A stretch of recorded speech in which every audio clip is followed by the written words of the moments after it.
दोस्तों, ये कहानी है यूक्रेन में रहते एक ऐसे टीचर की जो इतना गरीब था कि वो अपनी प्रेग्नेंट वाइफ के साथ एक झोपड़ी वाले घर में रहता था और उसे स्कूल में बच्चों को पढ़ाने के लिए भी साइकिल पर जाना पड़ता था। लेकिन एक दिन उसकी जिंदगी में कुछ ऐसा हुआ जिससे उसकी पूरी की पूरी जिंदगी ही पलट गई। एक दिन कुछ रशिया के सोल्जर्स उसकी वाइफ के साथ बहुत गलत करने की कोशिश करते हैं और जब वो उनसे लड़ती है तो वो रशियंस उसे जान से मार डालते हैं। जिसके बाद वो टीचर अपनी पत्नी का बदला लेने के लिए अपनी कलम साइड में रखकर यूक्रेन का सबसे खतरनाक स्नाइपर बनता है और उसका निशाना इतना सटीक था कि वो 5 किलोमीटर दूर से भी अपने टारगेट को शूट करके मार गिराता है। लेकिन वो कैसे उन रशियन सोल्जर्स से अपनी पत्नी की मौत का बदला लेता है और उसे अपने इस मिशन में किन किन खतरनाक भयानक मुसीबतों का सामना करना पड़ता है, चलिए जानते हैं। तो कहानी की शुरुआत यूक्रेन के एक पीसफुल एरिया डेनवर्स को दिखाते हुए होती है, जहां मिकोला नाम का एक आदमी अपनी प्रेग्नेंट वाइफ नास्टिया के साथ एक छोटी सी झोपड़ी में रहता था। वो दोनों अपनी मैरिड लाइफ में बहुत खुश थे।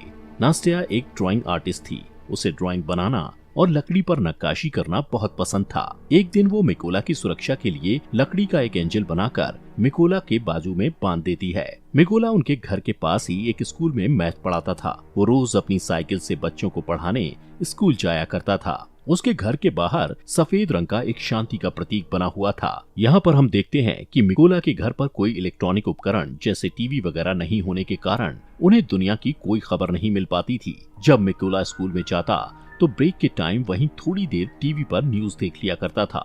ऐसे ही एक दिन टीवी पर दिखाई जा रही न्यूज से उसे पता चलता है कि यूक्रेन की राजधानी में प्रोटेस्टर्स को मारा जा रहा है और रशिया यूक्रेन पर हमला करके उस पर कब्जा करना चाहता है। अब इस खबर को सुनने के बाद निकोला क्लास में बच्चों को पढ़ाने के लिए जाता है और वो बच्चों को बड़े प्यार और अच्छे तरीके से पढ़ाता है। लेकिन इसी क्लास में इवान नाम का एक बदमाश लड़का भी पढ़ता था जो मिकोला को बिल्कुल भी पसंद नहीं करता था और इसीलिए उसे जब भी मौका मिलता तो वो मिकोला की इंसल्ट करता और मिकोला को स्कूल से हटवाने के बारे में ही सोचता रहता। पर मिकोला उसकी हरकतों से कभी गुस्सा नहीं होता था। एक दिन सुबह जब मिकोला स्कूल पढ़ाने के लिए जा रहा होता है तो रास्ते में वो कुछ सोल्जर्स को खड़ा देखता है जिन पर वो ज्यादा ध्यान नहीं देता और आगे बढ़ जाता है। अब जैसे ही वो स्कूल पहुंचता है तो देखता है कि पूरा का पूरा स्कूल खाली पड़ा है, जिससे वो थोड़ा सोच में पड़ जाता है। तभी वो टीवी पर एक न्यूज देखता है जिसमें दिखाया जा रहा था कि यूक्रेन पर कब्जा करने के लिए रशियन आर्मी यूक्रेन में घुस चुकी है, जिससे उसे समझ में आ जाता है कि उसने रास्ते में जो सोल्जर्स देखे थे वो दरअसल रशियन सोल्जर्स थे। अब पूरा मामला समझते ही वो तुरंत अपने घर की तरफ भागता है क्योंकि नास्टिया घर पर अकेली थी। लेकिन अब बहुत देर हो चुकी थी क्योंकि रशियन सोल्जर्स उसकी पत्नी को पकड़कर पीट रहे थे और जब मिकोला अपनी पत्नी को बचाने की कोशिश करता है तो रशियन सोल्जर्स उसे भी पकड़कर मारने लगते हैं। मिकोला उनसे रिक्वेस्ट करता है कि मेरी पत्नी प्रेग्नेंट है, इसलिए तुम लोग प्लीज उसे मत मारो। ये सुनकर रशियन सोल्जर उनके घर को आग लगाकर वहाँ से जाने लगते हैं। अब अपने घर को जलता हुआ देख नास्टिया गुस्से में आकर रशियन सोल्जर्स पर जैसे ही पत्थर मारने लगती है तो एक रशियन सोल्जर उस पर गोली चलाकर उसे मार डालता है। मिकोला अपनी वाइफ की बॉडी के पास बैठकर फूट फूट कर रोने लगता है। कुछ घंटे बाद 2 यूक्रेनी सोल्जर्स मिकोला के पास आते हैं और उसकी पहचान करने के बाद उसकी पत्नी नास्टिया के लिए दुख प्रकट करते हैं और उसके लिए कब्र खोदकर मिकोला को कहते हैं कि अपनी पत्नी को यहाँ दफना दो। मिकोला अपनी पत्नी को उस कब्र में दफना देता है। अब क्योंकि रशियन सोल्जर्स ने उसके घर को जला दिया था और उसकी पत्नी को भी मार डाला था, इसलिए अब वो बदले की आग में जल रहा था कि कब वो रशियन सोल्जर्स से अपनी पत्नी की मौत का बदला लेगा। इसलिए वो यूक्रेन सोल्जर्स को रिक्वेस्ट करता है कि मुझे भी अपने साथ ले चलो और मैं भी यूक्रेन आर्मी में शामिल होना चाहता हूँ। ये सुनकर यूक्रेनी सोल्जर्स उसे अपने साथ मिलिट्री बेस में ले जाने लगते हैं। लेकिन जाने से पहले मिकोला लकड़ी के उस एंजल को अपने पास रख लेता है जो उसकी वाइफ ने उसकी सुरक्षा के लिए बनाया था। जब वो मिलिट्री बेस में पहुंचते हैं तो वहां उनका कमांडर मिकोला को आर्मी में शामिल नहीं करता और कहता है कि ये बंदा जासूस भी हो सकता है। लेकिन मिकोला कमांडर को कहता है कि रशियन सोल्जर्स ने मेरे घर को जला दिया और वो लोग मेरी पत्नी को मेरी आंखों के सामने मारकर वहां से चले गए, इसलिए मेरे पास अब जीने की कोई वजह नहीं बची और मैं रशियन सोल्जर्स को मारकर ही दम लूंगा और अपने देश को बचाऊंगा ताकि रशियन सोल्जर्स किसी और के घर को ना उजाड़ें। ये सुनकर कमांडर मिकोला को यूक्रेन आर्मी में भर्ती कर लेता है और उसकी ट्रेनिंग शुरू हो जाती है। मिकोला को बंदूकों के बारे में कुछ भी नहीं पता था और जब बाकी के सोल्जर्स बंदूकों को असेंबल कर रहे होते हैं तो मिकोला उनके सामने सबसे स्लो बंदूक असेंबल करता है, जिससे सभी सैनिकों को लगता है कि वो कभी भी एक अच्छा सोल्जर नहीं बन पाएगा। लेकिन मिकोला अपना पूरा फोकस ट्रेनिंग पर लगाता है ताकि वो जल्द से जल्द एक अच्छा सोल्जर बन पाए। और ऐसे ही एक दिन जब वो ट्रेनिंग कर रहा होता है तो वो अपने सीनियर्स को कहता है कि मुझे मिकोला कहकर मत बुलाओ। वो अपना कोड नेम रेवन रखता है, जिस पर उसके सीनियर्स उस पर हंसते हैं और उसे कहते हैं कि कोड नेम ऐसे ही किसी को नहीं मिलता, उसके लिए बहुत मेहनत लगती है, जिससे मिकोला अपनी पूरी कोशिश से ट्रेनिंग में लगा रहता है। रात को जब सभी सिपाही सो रहे होते थे तब भी मिकोला अकेले ही अपनी प्रैक्टिस जारी रखता था। एक दिन उसका कमांडर उनको बताता है कि हमारे पास स्नाइपर्स की कमी है, इसलिए तुम लोगों में से कौन कौन स्नाइपर बनना चाहता है, जिसे सुनकर बहुत ही कम लोग अपना हाथ उठाते हैं, लेकिन इनमें से एक मिकोला भी था, जिसे देखकर सभी हंसने लगते हैं। कमांडर उससे कहता है कि तुम्हें तो बंदूक भी असेंबल करनी नहीं आती, तुम कभी भी स्नाइपर नहीं बन सकते। लेकिन मिकोला कहता है कि मैं एक अच्छा स्नाइपर बन सकता हूँ और मैं ये साबित कर सकता हूँ। वो कमांडर को कहता है कि आप मेरा कोई भी टेस्ट ले सकते हो। तब कमांडर उसे टेस्ट देते हुए कहता है कि तुम्हें सिर्फ 20 सेकंड में इस AK-47 बंदूक को असेंबल करना होगा। तब मिकोला आंखों पर पट्टी बांधकर बंदूक को असेंबल करना शुरू करता है और सिर्फ 18 सेकंड में ही AK-47 को असेंबल कर देता है। ये देखकर सभी हैरान रह जाते हैं और जो लोग पहले मिकोला पर हंस रहे थे अब वो उसके लिए तालियां बजाने लगते हैं। इसके बाद मिकोला की स्नाइपर ट्रेनिंग शुरू हो जाती है और मिकोला स्नाइपर की ट्रेनिंग को पूरी जी जान से सीखने लग जाता है। ऐसे ही कुछ दिनों बाद वो दिन आ जाता है जिस दिन इन सभी स्नाइपर्स को बंदूकें दी जानी थी। यहाँ पर बाकी सभी स्नाइपर्स को बंदूक का नया और बेहतरीन मॉडल दिया जाता है, लेकिन वहीं मिकोला को एक पुराने मॉडल की बंदूक जो कि सही से काम भी नहीं करती थी वो दी जाती है। अपने साथ ऐसा भेदभाव देखते हुए मिकोला अपने सीनियर से कहता है कि सर मुझे भी नए मॉडल की बंदूक दीजिए, जिस पर उसका सीनियर उसे गुस्से से कहता है कि पहले तुम्हें प्रूव करना होगा कि तुम एक अच्छे स्नाइपर हो, उसके बाद तुम्हें नए मॉडल की बंदूक मिल जाएगी, जिसके लिए मिकोला तैयार हो जाता है। अब इन सभी स्नाइपर्स की लास्ट ट्रेनिंग शुरू होती है, जिसमें उन्हें सबसे पहले सीनियर सभी स्नाइपर्स को बताता है कि जब तुम लोग अपने दुश्मन पर छुपकर निशाना साध रहे होगे तब तुम लोगों को चाहे जो भी परिस्थिति आ जाए बिल्कुल भी हिलना नहीं है और सिर्फ अपने टारगेट पर फोकस करके उसे शूट करना है। इसके बाद सीनियर एक एक करके सभी स्नाइपर्स के पास शूट करने लगता है और जो भी सोल्जर गोली लगने के डर से जरा सा भी हिलता है तो उसे ट्रेनिंग से बाहर कर दिया जाता है। ऐसे ही जब मिकोला के पास सीनियर गोली चलाता है तो वो अपनी जगह पर ही निडरता से लेटा रहता है। यहाँ पर मिकोला अपने टारगेट पर उसी पुरानी बंदूक से निशाना लगाने की कोशिश करता है, लेकिन तभी इनका सीनियर उसे कहता है कि तुम्हें सिर्फ एक ही बार अपना टारगेट देखने को मिलेगा। और जैसे ही मिकोला अपना टारगेट देखता है तभी उसकी आंखों को ढक दिया जाता है,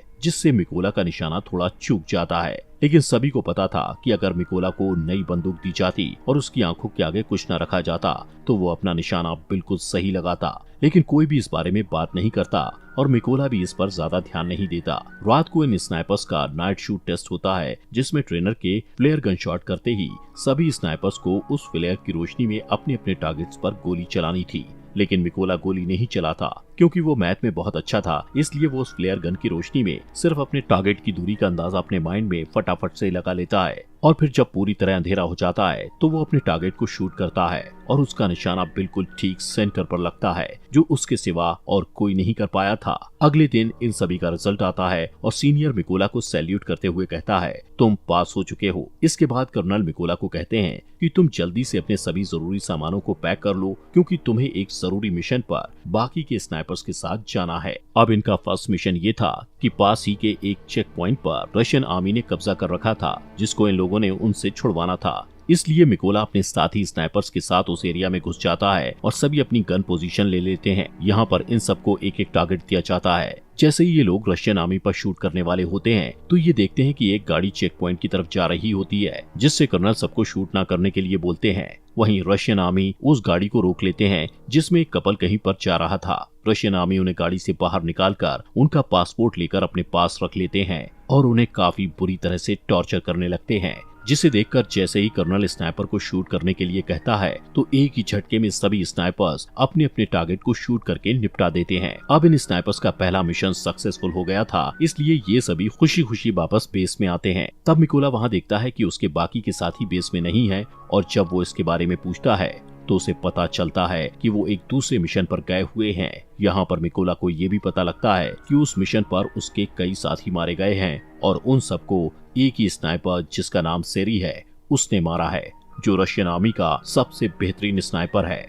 कुछ दिनों बाद इनका नेक्स्ट मिशन शुरू हो जाता है, जिसके लिए सभी स्नाइपर्स उस जगह पर पहुंच जाते हैं जहां पर रशियन आर्मी कब्जा करने के लिए आने वाली थी। सबसे पहले मिकोला अपने साथियों के साथ इन जगहों पर बॉम्ब्स फिट करने लग जाता है और खुद को घास के अंदर छुपाकर रशियंस के आने का इंतजार करने लगता है। अब जैसे ही कुछ टाइम बाद रशियन आर्मी वहां आने लगती है तो मिकोला देखता है कि उन रशियन आर्मी में उसका स्टूडेंट इवान भी था, जो स्कूल में उसे हर टाइम परेशान करता रहता था और अब वो रशियन आर्मी में शामिल हो चुका था। मिकोला को अपने स्टूडेंट को मारना अच्छा नहीं लगता, लेकिन जैसे ही कर्नल शूट का ऑर्डर देते हैं तो मिकोला थोड़ा सोचने के बाद अपने जज्बातों को साइड में रखते हुए बारूद पर शूट कर देता है, जिससे इवान समेत सभी रशियन आर्मी वाले मारे जाते हैं। इसके बाद कर्नल उससे गुस्से में पूछता है कि तुम क्या सोच रहे थे, तो मिकोला उसे बताता है कि उस रशियन सैनिकों में से एक मेरा स्टूडेंट भी था जिसने रशियन आर्मी को ज्वाइन कर लिया था। तब कर्नल उसे समझाते हैं कि ये इवान की चॉइस थी कि वो गद्दारों में शामिल हो गया, इसलिए तुम्हें अपने स्टूडेंट के लिए बुरा मानने की बिल्कुल भी जरूरत नहीं है। इसके बाद ये लोग वापस बेस में आ जाते हैं। यहाँ पर अब कर्नल अपना ज्यादातर टाइम मिकोला के साथ ही बिताता है, क्योंकि अब वो पूरी तरह से मिकोला पर विश्वास करने लगा था। कर्नल मिकोला को बताता है कि मेरी 2 बेटियां हैं और उनको नहीं पता कि मैं आर्मी में कर्नल की जॉब करता हूँ। उनको मैं ये कहकर आया हूँ कि मैं एक काफी बड़ा बिजनेस करता हूँ और मेरी वाइफ भी मेरी बेटियों को नहीं बताती कि मैं कर्नल की पोस्ट पर हूँ। ये सुनकर मिकोला भी कर्नल को अपनी पत्नी की आखिरी निशानी दिखाता हुआ काफी ज्यादा इमोशनल हो जाता है। दोस्तों, आगे बढ़ने से पहले आप सभी का दिल से शुक्रिया आपके अपने फॉक्स एक्सप्लेनर हिंदी चैनल को सब्सक्राइब करने के लिए। अब इसके बाद अगले दिन ये लोग फिर से अपने अगले मिशन पर निकल पड़ते हैं और ये लड़ाई काफी बड़ी थी, इसलिए सभी स्नाइपर्स छुपने के लिए खाई खोदते हैं और अपनी अपनी पोजीशन ले लेते हैं। यहाँ पर ये लोग इसलिए आए थे क्योंकि इन्हें कहीं से पता चल गया था कि रशिया के कुछ सिपाही इधर कब्जा करने के लिए आ रहे हैं। इस मिशन में कर्नल मिकोला के साथ ही थे। तभी कुछ टाइम बाद मिकोला यहाँ पर नोटिस करता है कि उन रशियन सोल्जर्स के साथ वो सोल्जर भी आया था जिसने उसकी पत्नी को गोली मारी थी। वो सोल्जर बिल्कुल ही मिकोला के निशाने पर था। ये देखकर मिकोला कर्नल से पूछता है क्या मैं उस पर शूट कर सकता हूँ, जिस पर कर्नल कहता है कि अभी नहीं। मिकोला फिर से देखता है कि वो रशियन बिल्कुल उसके निशाने पर है और शायद फिर उसे कभी ये मौका न मिले, इसलिए वो फिर से कर्नल से पूछता है तो कर्नल उसे फिर से मना कर देता है। अब क्योंकि मिकोला का मिशन ही यही था कि वो अपनी पत्नी का बदला ले, इसीलिए वो खुद पर कंट्रोल नहीं रख पाता और उस सोल्जर पर शूट करके उसे मार डालता है। लेकिन इससे रशियन सैनिकों को इनके बारे में पता चल जाता है। कर्नल मिकोला पर भड़क जाता है कि तुमने क्या किया। तभी सेरी, जो रशियन आर्मी का एक तेज तर्रार स्नाइपर था, वो कर्नल को शूट करके मार डालता है और सभी रशियन सोल्जर्स इन पर बॉम्ब्स फेंकने लगते हैं, जिससे मिकोला कर्नल की बॉडी को उठाकर वहां से दूर भागने लगता है। लेकिन कुछ देर बाद वो रशियंस की रेंज से बाहर चला जाता है। मिकोला वापस बेस में आता है, लेकिन वो बहुत उदास था क्योंकि उसकी गलती की वजह से कर्नल मारा गया था। मिकोला अब ये कसम खाता है कि वो सेरी को कहीं से भी ढूंढकर उसे मार देगा और कर्नल की मौत का बदला लेगा। इसीलिए वो अगले मिशन के लिए अकेला ही निकल पड़ता है। थोड़ी दूर जाने के बाद उसे कुछ रशियन स्नाइपर्स की लोकेशन पता चलती है, जिससे वो अपने टारगेट फिक्स करके एक रशियन स्नाइपर को शूट करके मार गिराता है। लेकिन तभी दूसरा रशियन स्नाइपर मिकोला पर शूट करता है, जिससे मिकोला के हाथ को गोली छू कर निकल जाती है और वो घायल हो जाता है। लेकिन फिर भी मिकोला उस स्नाइपर को शूट करके मार गिराता है। अब क्योंकि मिकोला जख्मी था तो इसलिए वो एक सीक्रेट अड्डे पर जाकर अपने जख्म के ठीक होने का इंतजार करता है। तभी आर्मी हेड उसे कॉल करके कहता है कि हमारी आर्मी ने उस स्नाइपर का पता लगा लिया है जिसने कैप्टन को मारा था। हेड मिकोला को कहता है कि तुम जल्दी से बेस पर आ जाओ, जिससे मिकोला बेस में पहुंचता है। अब मिशन शुरू होने से पहले सभी सैनिकों को सारी जानकारी दी जाती है कि उस स्नाइपर की गोलियां बहुत दूर तक जाती हैं। उसने अब तक 5 सबसे कारगर यूक्रेनी स्नाइपर्स और 3 मशीन गनर्स को मार गिराया है और उस स्नाइपर का नाम है सेरी। हेड उन सबको ये भी बताता है कि सेरी पहले यूक्रेनी सोल्जर्स को मारता है और फिर उनकी फोटोज और वीडियोस को रिकॉर्ड करके इंटरनेट पर पोस्ट कर देता है, ताकि वो यूक्रेनी लोगों और खासकर यूक्रेनी आर्मी का मनोबल तोड़ पाए और वो हार मान ले। सेरी के पोस्ट इंटरनेट पर डालने से यूक्रेन आर्मी को उसकी लोकेशन का पता चल गया था। यहाँ पर कुछ सैनिक कहते हैं कि हमें उस लोकेशन पर माइंस बिछा देनी चाहिए। तब मिकोला उन्हें कहता है कि नहीं, हम ऐसा नहीं कर सकते, क्योंकि जब तक हम उस जगहों पर माइंस बिछाएंगे तब तक सेरी हमारा सफाया कर देगा। इसलिए हेड उनसे कहता है कि हम वहां 2 ग्रुप्स में जाएंगे। एक ग्रुप उन रशियन स्नाइपर्स पर सामने से अटैक करेगा, जिसमें वो लोग बिजी हो जाएंगे। तभी दूसरे ग्रुप वाले उन पर अटैक करेंगे, जिससे उनका ध्यान बढ़ जाएगा और मिकोला इसी का फायदा उठाकर उस बिल्डिंग के अंदर चला जाएगा जहां पर रशियन स्नाइपर्स होंगे और उनको मार गिराएंगे। प्लान बन जाने के बाद ये लोग बिल्कुल ऐसा ही करते हैं और जल्द ही अपनी अपनी पोजीशन पर पहुंच जाते हैं और रशियंस का ध्यान भटकाने में कामयाब हो जाते हैं और मिकोला को मौका मिल जाता है बिल्डिंग में एंटर होने का। मिकोला वहां पर अपने सामने 2 रशियन स्नाइपर्स को देखकर उन पर हमला करके उन्हें मारकर आगे बढ़ जाता है। मिकोला अपने साथियों को कहता है कि मेरा रास्ता क्लियर कर दो, जिससे सभी यूक्रेन सोल्जर रशियन के बहुत सारे सैनिकों को मारकर उसके लिए रास्ता साफ कर देते हैं। मिकोला आगे बढ़ता है। वहीं सेरी ये नोटिस करता है कि कोई भी सोल्जर उसे रिपोर्ट नहीं दे रहा, जिससे उसे थोड़ा शक होता है और वो चेक करने के लिए खुद ही छत पर जाने लगता है, क्योंकि छत पर भी एक रशियन स्नाइपर था जो अब मर चुका था। ये देखकर वो वापस अपनी पोजीशन पर वापस आ जाता है। तब उसे मिकोला की पत्नी का खिलौना दिखाई देता है। उसी वक्त मिकोला ऊपर से कूदता है और सेरी को मार डालता है। तभी एक और रशियन स्नाइपर को थोड़ी आवाज आती है, जिससे वो अलर्ट हो जाता है, लेकिन मिकोला उसी टाइम उसके पास एक ग्रेनेड फेंकता है और अब उस स्नाइपर का भी काम तमाम हो जाता है। लेकिन यहाँ पर हम देखते हैं कि सेरी जब ऊपर छत पर चेक करने गया था तो उसने अपने रशियन आर्मी से फोन करके बैकअप बुलाया था, इसलिए अब रशियन आर्मी वहाँ पर आ रही होती है। उन लोगों को नहीं पता था कि सेरी मारा जा चुका है, इसलिए वो सेरी को कॉल करके कांटेक्ट करते हैं, लेकिन कॉल मिकोला उठाता है और कहता है कि तुम लोगों का अब टाइम खत्म हो चुका है। ये कहकर वो ट्रक के ड्राइवर को शूट कर देता है, जिससे सभी रशियन सिपाही ट्रक से बाहर निकल जाते हैं। लेकिन उन्हें नहीं पता था कि यूक्रेन के स्नाइपर्स ने पहले ही उन पर निशाना साध रखा था। तभी सभी यूक्रेनी स्नाइपर्स उन पर गोलियों की बारिश कर देते हैं और मार डालते हैं। अब सभी को मारने के बाद मिकोला अपनी पत्नी की कब्र पर जाता है और उसे उदास भरे मन से कहता है कि मैंने अपने दुश्मनों से बदला ले लिया, लेकिन मुझे अब अपने देश की सेवा करनी है, इसलिए मुझे जाना होगा। इतना कहते हुए वो अपने अगले मिशन पर निकल पड़ता है और यहीं पर ये शानदार मूवी खत्म हो जाती है। दोस्तों, आपके अपने फॉक्स एक्सप्लेनर हिंदी चैनल को सब्सक्राइब करना मत भूलना।